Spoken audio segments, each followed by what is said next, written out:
An immersion blender may look like a simple tool, but you can use it for so many tasks around the kitchen. Most commonly, soups and sauces, milkshakes and smoothies.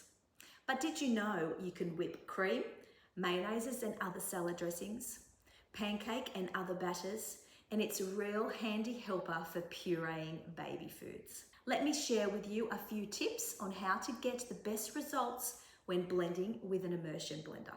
Firstly, choose the right container.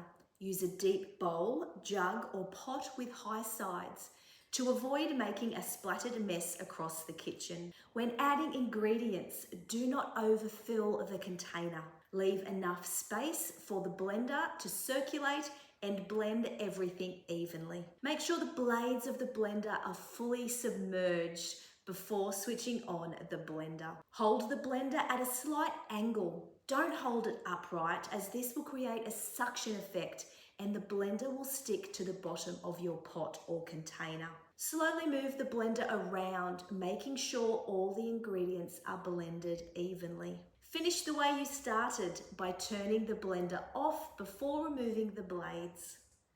And lastly, clean the blades immediately by detaching the blender arm and washing in warm, soapy water.